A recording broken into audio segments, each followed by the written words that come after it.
One is God is good. He made this world and you good and on purpose. So God is good. He made this world and you good and on purpose.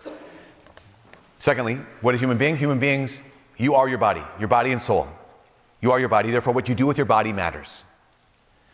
Because of sin has broken the world. Sin has broken our relationship. It's broken our relationship in three ways. It's broken our relationship with God. It's broken our relationship with each other. And it's broken our relationship even in our own hearts. And we all know this. And even St. Paul says this. He says, why do I do what I don't want to do?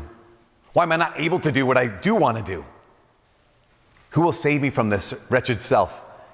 Praise be Jesus Christ. So here's Jesus who steps into this mess. This is amazing. Jesus steps into this mess. That's what we're going to pick up today. Right now. So Jesus steps into this mess and he comes along and he begins teaching. In fact, his first big sermon that we have in Matthew's gospel, it starts in chapter 5, goes to chapter 7. It's called the Sermon on the Mount. And I remember when I first read the Sermon on the Mount, like really read it as like a person like wanting to hear what does Jesus have to say about this world and me and all these things. I had gone to the Crow Wing County Fair, which is, as we all know, you guys, everyone knows that Minnesota State Fair is the best state fair in the country. Yes? Can I get an amen? Duh, of course it is. And we also know that Crow Wing County is the best county fair in the state. So therefore, I was at the best county fair in the world. And so Crow Wing County Fair, at one point they were handing out these like little pocket Bibles. It was just New Testament, Proverbs, and Psalms. Little green things, and I was like, yes, I'll take one of those, And I'd never had a Bible before that I could with words. I only had pictures, and I'm like, okay, I'm going to read the first book here. It was Matthew, and so Matthew is like, okay, here is Abraham, the father of Isaac, the father of Jacob. Like, okay, get past that. I got past the genealogy, and I finally got to like what I thought was like the meat, the heart of the thing. Matthew chapter 5. And in Matthew chapter 5, I'm like, what does Jesus have to teach? Let's go. And I was like 16 or 17 years old, and I was like, and Jesus says, what do you have in your notes? Jesus says, you've heard that it was said that you shall not commit adultery. I say to you, anyone who looks upon a person with adultery, with lust, commits adultery in their heart. And I was like, well, I'm toast. Like that was the thing. I remember being so discouraged because it was also, you heard it was, you should not kill, not murder. I'm like, yeah, check, no problem. But any of you who grows angry with your brother, murders him in your heart. I'm like, well, you don't know my brother. Like he's... I remember when I first read these scriptures, I was just like, man, I can do the commandment thing. Like I can make sure I don't kill anyone. I can make sure I don't commit adultery. But Jesus is saying, like, yeah, I'm raising the standard even higher. And again, as a 16-year-old, 17-year-old, I'm really discouraged. And so John Paul II hears these things, and he asks the question, do these words frighten us? In your notes it says, are we just to fear at the severity of these words, or rather have confidence in their salvific power? I'd be like, yeah, I'm afraid of these words. Because if this is Jesus, like, then again, I'm toast. Then I'm up a creek. Because here's the deal. I think we probably all know ourselves. I know that, like, in my heart, there's something broken. And no amount of new rules is going to change that brokenness.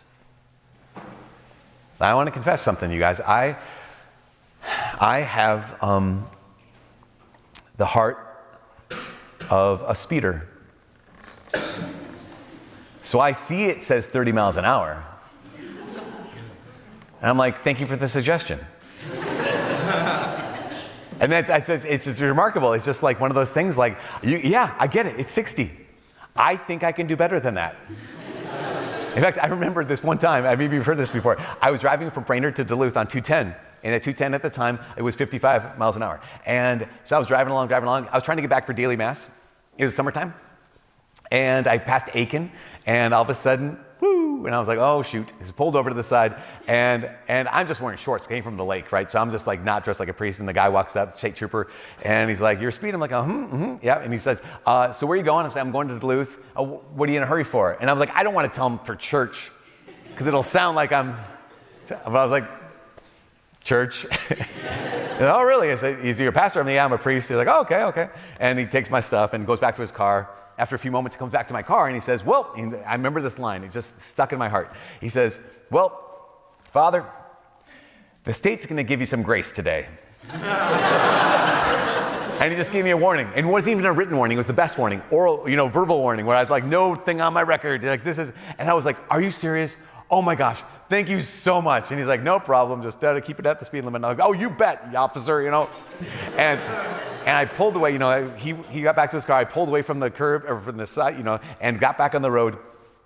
And you guys, I was so grateful. I'm like 55 all the way home. We're doing this. I'm so grateful to this police officer because he's just that was it. I got grace today. And 10 minutes later, I was like that stupid police officer. Like, if he had only given me a ticket, then I could speed again. But now I'm stuck going 55 because he gave me grace. And I was like, because I have the heart of a speeder. We know this, you guys. And John Paul II even says this. He says, we know that laws in and of themselves don't change hearts. So my heart's not going to be changed because I got a new rule, because I got a new law. Jesus said I came to give a new law. I'm like, well, shoot. No, I have to do this thing? Yeah, I give you a new law. You heard it was said, don't kill, but now I say, don't even get angry. You heard it was said, don't commit adultery. Now I say, don't lust.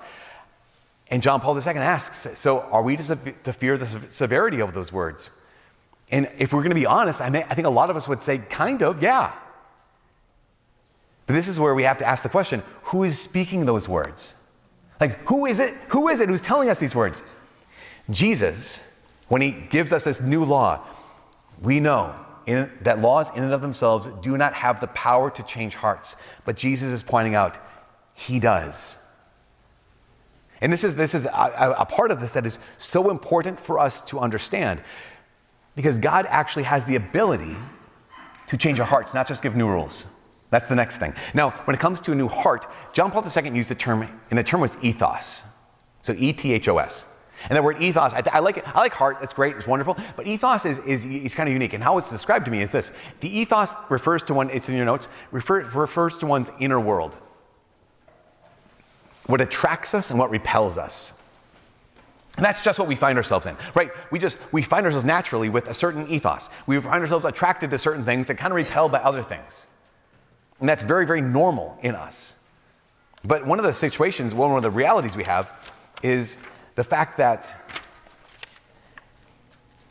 God came to change our ethos, right? God came to give us a new heart. And if we get that new heart, then we become what St. Paul says is we come free from the law. Right? St. Paul says, he says, those who are led by the Spirit are now free from the law. Now, when he says free from the law, he doesn't mean that there's no holds barred. Do whatever you want. But what he's saying is if you're led by the Spirit, then doing what you want, doing the right thing comes freely, comes naturally. The law is no longer restrictive, but it actually corresponds with your heart. So here's an example. Is anyone here married or engaged?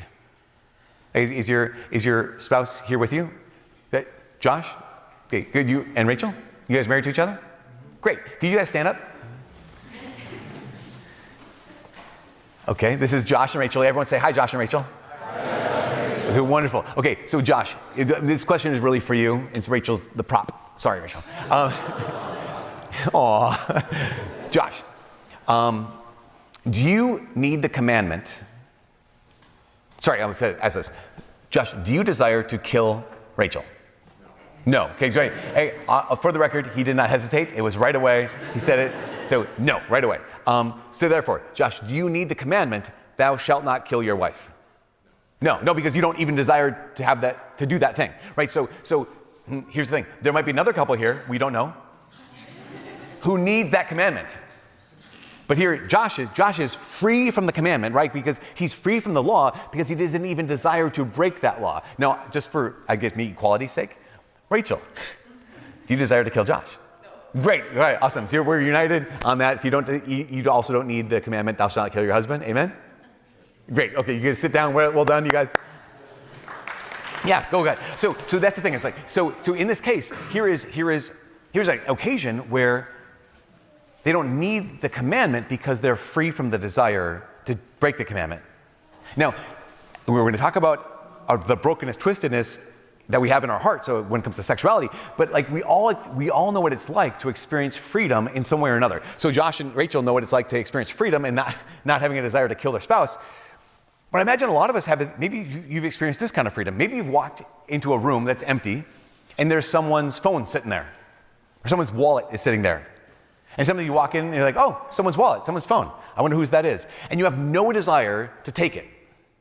Now, I'm not going to wait for a show of hands, but I'm guessing that a lot of us have had that experience where you walk into a room, no one's watching, no one's going to stop you, no one's going to know, but someone's going to know. No one's going to know. But you have no desire to take that wallet. You have no desire to go through the wallet and take out some money. You're free from the commandment, thou shalt not steal, because you don't even want to. But when our ethos is correct, we experience this incredible freedom. And this is what Jesus has come to do. The theology of the body highlights the fact that, yes, in the beginning it was not so. In the beginning we had this freedom. We were able to love each other and be loved. That's become twisted in our hearts, and now we desire, well, I'll say this. Here's a question. We're made for love. Amen? Amen. What's the opposite of love? Hate. Opposite of love is hate. John Paul II would say that, while that's true, in a deeper sense, the opposite of love is not hate. He would say the opposite of love is use. It's that sense that, or I would say this, it's indifference or use. So rather than seeing the goodness of the other person and affirming their goodness, I'm indifferent. Or I see something desirable and I want to possess it. I want to use it for myself. So that's what we experience. John Paul II says, okay, but we all know also what it's like for that to be untwisted, and we don't want to use. We're not indifferent. We actually have the freedom to love. And so here's a quote in your notes. It says, in effect, Christ says, you've heard the command not to commit adultery. The problem is not the command. The problem is you desire to commit adultery. You've heard the command not to murder. The problem isn't the command not to murder. The problem is you desire to hurt or to use, to be indifferent, to murder. Then the next quote I think is so powerful. John Paul, he says, in Veritatis Splendor, he says, those bound by lust, and that might be a lot of us, those bound by lust, we experience God's law as a burden. So here I am, a 16-year-old reading Matthew 5, which is the Sermon on the Mount. This is the most incredible talk ever given in the history of talks given. And I'm like, no. Why? Because I experienced God's law as a burden. Because why? Because I'm bound by lust. Because I think there's no other way of seeing a human being other than maybe the desire to either be indifferent to them or to use them. Goes on to say, as a restriction of their own freedom. On the other hand, this is incredible, those who are impelled by love feel an interior urge not to stop at the minimum demands of the law, but to live them in their fullness. Not to stop at the minimum demands of law, but to live in their fullness. There's a book by a man named Philip Yancey, and Philip Yancey is a Protestant author. He has some really great books out there. At one point, he gives this example. He gives this description. He says, imagine here's a young couple. They get married, and they've gone through the ceremony, and they've done the reception, and now they've come back to the honeymoon or the newlywed suite, at the hotel, and they brush teeth or whatever they do, and they get into bed, and they're about to be intimate. And at one moment before they're about to consummate their marriage, the husband stops the wife and says, "Wait, just listen, honey, before we do this, before we give ourselves to each other in this love, I just want to ask you one question. I just want to clarify." As we move forward from tonight, I love you so much. I just want to know, how far can I go with other women and us be okay still? I love you. I just want to know, what are the rules? What are the boundaries in the sense of where should I stop with other women and you're still okay? We're still okay. Yancey points it out and says, oh, that would ruin the night. That would kill the mood. Why? Because it says, as John Paul II says, here it says, those who are impelled by love, they feel an interior urge not to stop at the minimum demands of the law. Just like a husband would say, what's the minimum amount I can do for you? What's the maximum amount I can do with someone else? That's not love. Those who are impelled by love would say, I don't want to just reach the minimum. How do I actually live this love out? So, goes on to say, this is still an uncertain and fragile journey, as long as we're here on earth, but it's made possible by grace. made possible by grace. And this is the thing, that quote in text box, I think you have it here. Freedom from the law means not having a desire to break the law. Those compelled do not want to stop at the minimum demands of the law. And that's the goal. Like that's the dream. That's the dream. The dream for all of us is that actually would be impelled by love rather than simply restricted by the law. Jesus, or St. Paul, writes to the Romans and he says, "We groan inwardly as we await the redemption of our bodies." To me, is that what it means by that is a new heart, like a new ethos is possible. Now, at the same time, Christopher West points this out. He says at the same time, that can seem impossible. At the same time, you can say, like, I've never seen that, I've never experienced that. And he gives us an example of, imagine if all you've ever known of vehicles, all you've ever known of cars is cars with flat tires, with four flat tires. And that's all you've ever driven, that's all you've ever seen, is just cars. I don't know if you've ever tried driving a car with one flat tire. Imagine trying to drive a car with 4 flat tires. And you realize that it's so hard to turn, you can't go very fast, it's really rocky and really bumpy, you can't go over certain roads have to be perfect in order for you to even go down them, and it destroys the tires. And imagine someone comes along and they say, actually, I don't know if you know this, but in the beginning, people drove around with inflated tires. You're like, no. That doesn't happen. No, they used to be able to drive over the speed limit whenever they want. You could go on a corner at speed. You could go on rough roads. You could actually go off roads. Like, no, that's impossible. You wouldn't even be able to imagine what that would be like. But this is what Jesus is saying. In the beginning, it wasn't like this. You and I experienced a hardness of our heart. You and I experienced the desire to either be indifferent or to use people. But in the beginning, actually, you're made to love. In the beginning, love was actually something. The thing you're meant to be was also the thing you could do. And this is this truth that we need to, I think, if we can accept that, there is something really powerful about this. He says here, St. Paul, we groan inwardly as we wait for that. We groan inwardly as we wait for the redemption of our bodies. So we must accept the tension of already, God has given us the grace to do this, but not yet. I'm not yet ready to do this or able to do this. He goes on to say, in this life, we will always be able to recognize a system of forces at war within us, and victory is gradual. So what's it going to require? It's going to require grace and effort. That's what we're talking about right now. It's going to require grace and effort. St. Paul says, for freedom, Christ has set us free. So you're made for freedom. This whole new life, God has promised it to you. He actually gives you the ability to do it. Grace. What's grace? It says in your notes, grace is the free and undeserved gift that God gives to us to respond to our vocation, to become his adopted children. So again, God's power living inside of every one of us. You don't have to do it on your own. There's no such thing as white knuckle Christianity that lasts longer than a week. If you try the white knuckle Christianity, just let you know that I'm going to do this by myself, no such thing. It might last a day or 3. But Christianity is not about this. Christianity is about responding to God's free and undeserved gift. There's sanctifying grace, this is a technical term, and there's also actual grace that God gives us to help us conform our hearts and our lives to his will.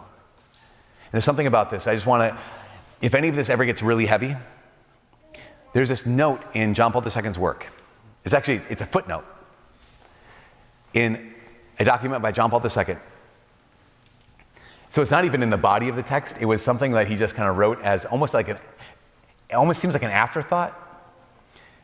But he put it in there, and it's the kind of thing that, especially if you find yourself discouraged over your ethos, being like, this is not directed the right way, I don't know how I possibly could ever live this way. The John Paul II said, there are 3 indispensable and infallible means of grace. Let's pause on this for a second. 3 indispensable and infallible means of grace. He says indispensable in the sense that you can't do it without them. They're necessary. And infallible in the sense that they work every time.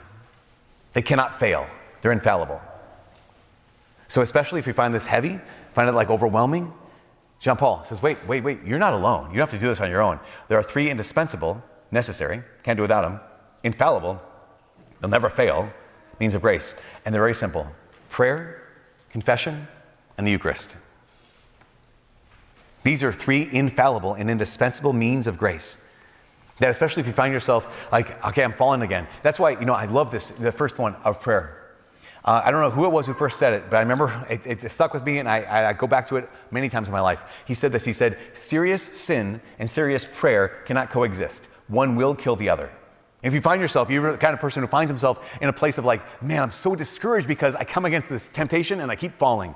Okay, serious sin. But here's the thing, serious sin and serious prayer cannot coexist. At some point, one will kill the other. It might be a week, it might be a month, it could be 2 decades. But if you find yourself in a place where like, I can't overcome my serious sin, I have this weakness, okay. Rather than be discouraged, just simply make the commitment, I will never give up serious prayer. I'll simply never stop coming back to God for his help. So serious sin and serious prayer cannot coexist. One will kill the other. It's one of the indispensable, infallible means of grace. The second one is confession. And this is, again, Nick's line.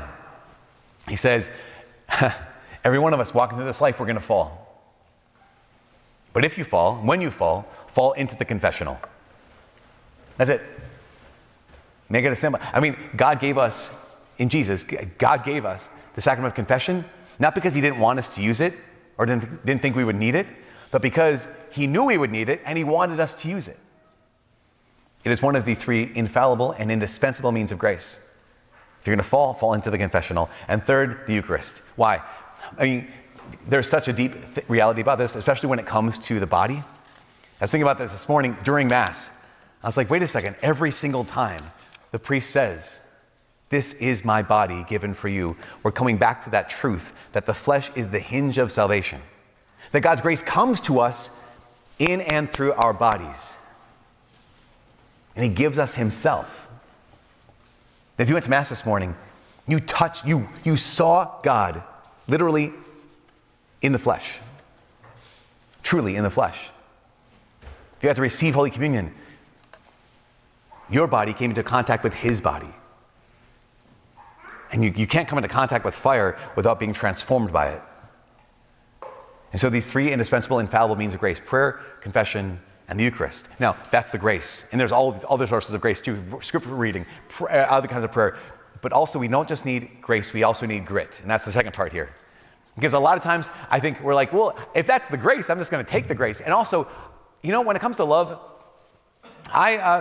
love shouldn't be difficult. I don't know how many times people will say things like, it should be natural. Like if you're going to love someone, it should be free flowing. It should be spontaneous. And I understand that. Because why? Because I'm passionate. I love and I love this person. So I should just be able to love them without any training. And this is an example from Dr. Ted Sri. He used the example once. He said, what if you had a friend who had a passion for airplanes? Like if you go over to the house, they have like in their bedroom, they have a bunch of like posters of airplanes. They have coffee table books of like all these other kind of airplanes going back. Here's what the first airplane looked like. Here's what the most recent airplane looked like. They know the difference between like a fixed wing and a movable, whatever. They know all the airplane things. They're passionate about airplanes. And they say, actually, they call you up on a Saturday morning and say, hey, there's a pilot that I know, and he said I could borrow his plane this morning to just try it. Do you want to fly with me? Like how many of us would want to do this with someone and you're like, no, you don't have any training in airplanes. Yeah, but I'm really passionate about it. Like I love airplanes. Even though someone could be passionate about airplanes and love airplanes, you're not going to get up into it. You're not going to get in an airplane with them until they're what? Until they're trained in how to fly an airplane. If that's the case when it comes to flying, how much more serious would it be when it comes to love or life? Just because I'm passionate about a person, just because I'm passionate about, like I want to love them or this relationship, doesn't mean that I'm actually able to. Doesn't mean I've actually been trained in love. I wouldn't get into a relationship with someone if they actually don't know how to love. John Paul II says, and John Paul Benedict II echoes him, and he says, if we're going to have that freedom, the freedom to truly love, it has to pass through the path of renunciation. What I mean by that is I have to have the ability to say no to myself. I have to discipline myself. And so how do I do that? Here's some practical things. How do I discipline my heart wants to either be indifferent or to use others. So what's discipline look like so I can be free? Here's one example. I really think that in so many ways, what comes into our heart passes through our eyes. What comes out of our heart passes through our actions. So what changes our heart comes through our eyes. And so if I'm going to actually love people differently, I have to look at people differently. This is part of the training. This is just this practical advice. If I want to love people differently, I have to look at people differently. And so, both men and women we're both broken, both twisted. Sometimes we're very similar in that twistedness. Sometimes we're somewhat different in that twistedness. So I'm going to paint in broad strokes, but know that if I say, oh, guys, it's like this, or girls, it's like this, it can be both for both, right? But guys, for one thing, if we want to transform our hearts, we want to change our ethos, one of the things we need to discipline is our eyes, or where we look, what we look at, what we attend to. So, and even, example, at one point, my friend Nick, we were doing a confirmation retreat down in Pine City, Minnesota, and he'd given like the guys talk. And in the guys talk, he had said, okay, boys, here's what we're gonna do. When you talk to a woman, just look them in the eyes. Because he says, I work with a lot of women, and they're like, Nick, can you please tell the boys, like, we're up here, kind of a situation. And he's like, guys, you have to do this. So here they are. They're all, and Nick's a very compelling speaker, so all these high school boys are like, yeah, we're gonna do this. We're gonna look them in the eyes. So the very next thing happens, they have a small group after this Nick's talk. Nick was leading a small group. He said in Pine City, there's this room that they're having a small group. They all had to sit on the floor because there's a bunch of 12 high school boys sitting on the floor. And there's a door here to the entryway of the church, and then in here was the body of the church. And that weekend, it was a Saturday, that weekend there was a wedding happening in the church. And so just as soon as Nick was gonna say, so guys, what do you think about the talk?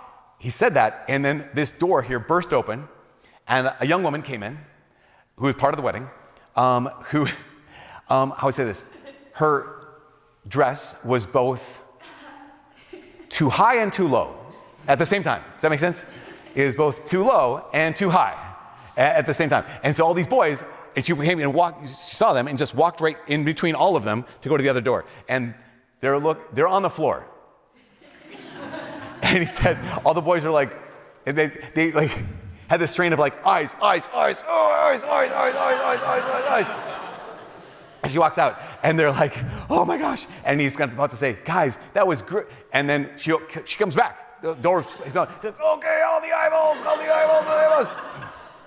She walks out, and all the boys are like, oh my gosh, we did it, the eyeballs. Because that was the thing, it's like they're trained to look a certain way. And so they weren't looking that way. In fact, and they thought automatically that the girls would be like enamored by this. At one point, at that lunch, some guys not in a small group came up to him. He was hanging out. His boys came up. They just finished their lunch, sat down. Nick, we need to talk with you. He's like, yeah, what's going on? He said, okay, we just had lunch with some girls from our class. He's like, yeah, how'd it go? He's like, well, we looked them in the eyes the whole time. He said, yeah? And they didn't even do anything. What do you mean? Like they didn't say thank you. They didn't he's like, what did you expect? Like, this boy's looking me in the eyes. He's the one, it makes no sense. But the thing was that they were training themselves like, okay, I'm looking away, I want to see the person. That's the goal. Same thing is true with the women, right? So ladies might need to also look at the eyes, but no, whereas, again, broad strokes, whereas I think sometimes guys would objectify women's bodies, sometimes women objectify the idea of a guy. In the sense that you see that guy and they look that certain way and you're like, oh man, in 1.7 seconds you imagine what his name is, and you also know what your kids are gonna be named, and you're gonna have 2 little puppies, and they're gonna have a little fence, and you have the house, he probably, I'm sure he likes puppies. Of course, he looked at him. He looks like the kind of guy who likes dogs. He also probably wants 3 children. No, he wants a big family. He's Catholic. All these kind of, that you kind of filled in all the gaps. And sometimes that's the way, and again, broad strokes, I'm just making fun, but there's a sense in which we both male and female, tend to objectify the other person. Sometimes it's objectifying their body, sometimes it's objectifying the idea of them. There was a story Christian West tells. I remember when I first heard him tell it, it just was so powerful to me. And it's this true story about 2 bishops. And these 2 bishops they were walking out of a church at one point together. And they were walking out of this church at the exact same moment that a very well-known prostitute was walking by. And we'll say that she was dressed for work. And You can imagine, like, this awkward situation where here these bishops walking out of church, and here's this prostitute walking by. One of the bishops looked away. One of the bishops was like, yep, there's a prostitute. I'm looking away. When I was a kid, and we watched movies that had like questionable scenes, my mom would always say, ceiling scene, and we're like, okay. Just look away, just look. Can we watch now? Can we watch now? Like, okay, fine. It's not a bad thing. To have a ceiling scene, not a bad thing. To look away, not a bad thing. So here's a bishop who sees the woman, and like, nope, I gotta look away. But then he looks over at his brother bishop, his name's Bishop Nonus. And he sees that this other bishop is staring right at this woman as she walks by. And he sees that he's staring, and he's like, Bishop, look away. What are you doing? And as Bishop Nonus turns his gaze away from this woman to look at his brother, Bishop, there's tears in his eyes. And he says, how tragic it is that such beauty has been sold to the lusts of men. Because when he saw her, he saw her.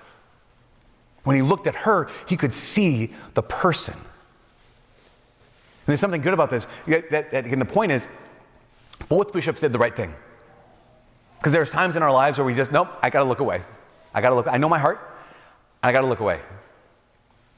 But the goal is not look away. The goal is, I wanna actually see the person who's right in front of me. The goal is to actually have trained my eyes so much that my heart actually is conformed to this. I'm not indifferent. I don't want to just simply use. That person is not for me to use. That person is for me to love. In fact, I remember talking with a man who, he was at, this is kind of a really long story, but I'll be as brief as possible. He was at a conference center to be part of a conference. And he walked into like an empty, if you've ever been into those empty like conference rooms where there's all the tables lined up and chairs on one side, and like there's candy in the dishes on the tables and things. So he walks into this room, it's empty, there's no one there. Walks to the window, and the window is overlooking like a beach of some sort. And he looked out the window and he saw there a bunch of women, young women, out on the beach in suits. And he said, I stood there and I was like, I shouldn't look, but he's like, and they can't see me. I'm not doing anything, just looking.